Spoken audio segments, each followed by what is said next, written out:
I'm Judge Penny Wolfgang, and this is The Big Picture. What are some of the needs for people in our community? Find out how Catholic Charities helps.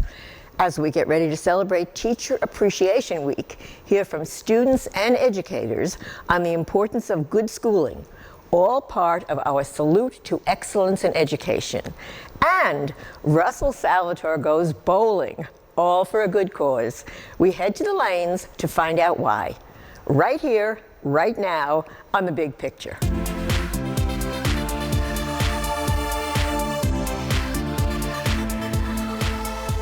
The Catholic Charities have helped Western New Yorkers who are struggling to make ends meet, facing health challenges, or need services to help their families and children, no matter what their religious beliefs. Joining us to talk about the 2023 appeal is Deacon Steve Schumer, President and CEO of Catholic Charities. Welcome to the program, Deacon. Thank you so much. Could you tell us a little bit about yourself and how you got to be, your background and how you got to this important organization and position? Oh, well, thank you very much. So I spent most of my career working for a local bank and gathering experience in administration and HR and things like that. And the fellow who was in this post before retired at the end of 2019. And the search committee thought it would be a good idea for me to make a change and take on a new challenge. So this is my, my second career, if you will, and I feel very blessed to serve in this role. Well, another thing is you mentioned the financial background, so I'm sure that was helpful. What is the financial goal this year, and how are you doing getting towards the goal? Well, thank you for asking. Our goal this year is the same as last year. It's $9.5 million. And as we are in the final weeks of the campaign, we are getting close to achieving that goal. Last year, you may recall, we did achieve the goal for the first time in 3 years. So we're recovering from pandemic and a difficult economy. And we're hoping that once again this year, Western New Yorkers will step up and help us to help our neighbors. Well, it must be a real challenge because, for many reasons you already mentioned, but because our area has many financially, deprived or challenged, I guess, people. And even so, it's amazing to me that it still is a generous community and that you still are able to raise funds. Is it more difficult all the time? It's always difficult, yes, and especially this year. I mean, the pandemic is still a very real thing. If you look at the economy broadly speaking, inflation is difficult for people, the price of fuel is difficult for people, and there are a number of challenges, but this truly is the city of good neighbors, but also the entire Western New York region really steps up to help one another. I'm encouraged that nearly 30,000 people last year made a donation to assist us to assist our neighbors. And we use those funds to impact the lives of nearly 10% of Western New Yorkers. 134,000 people were impacted in some way by the services that Catholic Charities provides. So you've got 30,000 people helping 134,000 people. That's Western New York. What a beautiful thing. Yes, it is. And you mentioned what the financially challenged part, but also what the money is going for, the programs. How many programs and how many people are on the recipient end or getting help from Catholic Charities? Right. Yes, thank you. We operate 57 different programs in 80 locations all across Western New York. That's all 8 counties. And about half of those locations are places where you'll see a Catholic Charities sign on the door. Other places might be schools or hospitals or places where we have Catholic Charities employees embedded.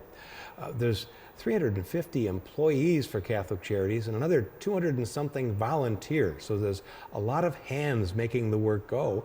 And as I mentioned a moment ago, 134,000 people here in Western New York, who are the employees and the customers of the major businesses in Western New York. These are the people we're helping. So we're really an integral part of the community.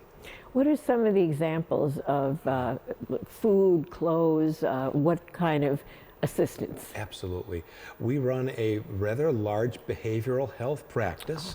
That's termed the Monsignor Carr Institute. And as we all know right now, behavioral health is a critical need. And we have 6 clinics in Erie and Niagara County serving children and adults.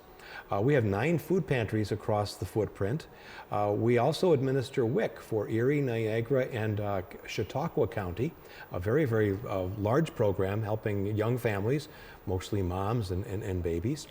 And in our district offices, which are scattered around the diocese, we're providing emergency financial assistance and a caring ear for all sorts of folks. And that's just I could go on for an hour listing all 57, but that gives you sort of an idea, right? I was going to say, yes, we could probably name, you probably could name 57, but that does give us an idea. Now, when we think about Catholics in our area, we always think about Father Nelson Baker, who built Our Lady of Victory Basilica and Lackawanna, and who is so.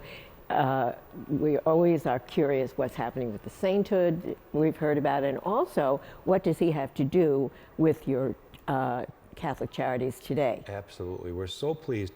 100 years ago, when Father Nelson Baker was halfway through building his beautiful basilica, he thought it was important that Buffalo should have a Catholic Charities agency. The movement, if you will, was still beginning in the country to establish formal Catholic charities in dioceses across the country. And so he organized what were then some orphanages and some senior care ministries together. I think there were 17 of them, and formed Catholic Charities. He personally signed our Articles of Incorporation in October of 1923. And so now we're pleased to name Venerable Nelson Baker as patron saint, patron almost saint of this year's appeal. So we're praying for his intercession to help us make the goal. All right, so you are going to explain briefly what's missing, what's the next step to sainthood? As far as sainthood, everyone always wants to know. So I always defer to Father Paul Burkhardt, who is officially leading the cause for canonization. But venerable is one of the steps on the way to official canonization as a saint. So as I understand it, we need 3 miracles to be attributed directly to Father Baker's intercession. And I have to claim I don't have a sort of a tally about where we are, but that's the process, largely speaking. Yeah. Okay. And somebody knows, or somebody is researching, or can find. Absolutely. Yeah. People. So at Our Lady of Victory Basilica, Father Paul Burkhardt is still on that case, and Father Monsignor David LaPuma sort of oversees all the activities at Our Lady of Victory, both the charities and the services, as well as the basilica itself, where after every Mass, the congregation prays a prayer for the canonization of Venerable Nelson Baker. And when this happens, you're going to come to WBBZ. We're going to be the first to know. You promise you'll come back and tell us. I'll be here. Okay. You bet. I'll make sure that I'm arm in arm with Monsignor LaPuma. We have that. We have that right here on tape. I understand you have 3 options that donors can choose from, and what can they do and how can they support the campaign? Absolutely. We have a website where people can visit us at ccwny.org. Think Catholic Charities, WesternNewYork.org.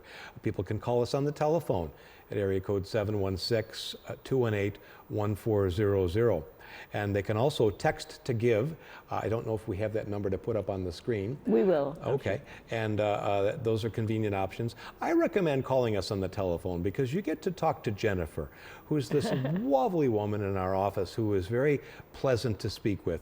And I always enjoy the personal touch. So give us a call at 218-1400, and Jen will answer, and she'd be happy to take your pledge over the phone.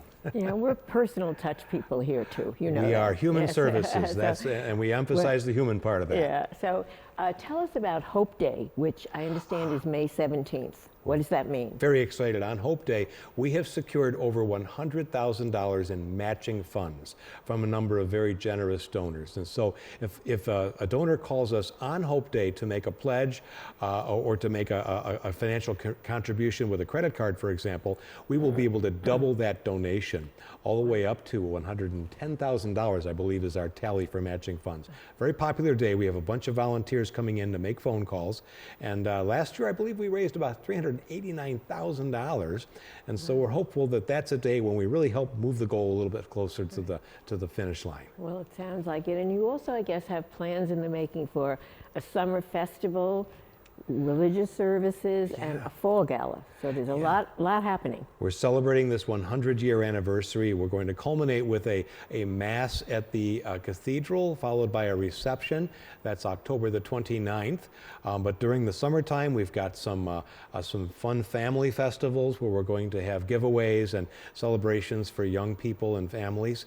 And we've recently completed a Hope for the 100th personal care drive, where we collected thousands of personal care and hygiene items to serve our community. These are things that are typically not covered by SNAP benefits, but these are things that everyone needs, you know, toothpaste, shampoo, deodorant, feminine hygiene, those kinds of things. So we've recently just done that. And so we're really leaning into this 100-year celebration to sort of, you know, remind the community that we're here to help. Oh, well, I'm sure they're going to be reminded with all the good work that you're doing and going around and talking to everybody. And so we thank you so much, Deacon Steve Schumer, President and CEO of the Catholic Charities 2023 Appeal, for joining us on The Big Picture. Thank you. WBBZ, your hometown Me TV station, is proud to support Catholic Charities with funds helping those in need in our hometown. Remember the website, ccwny.org. We'll be right back after this short break.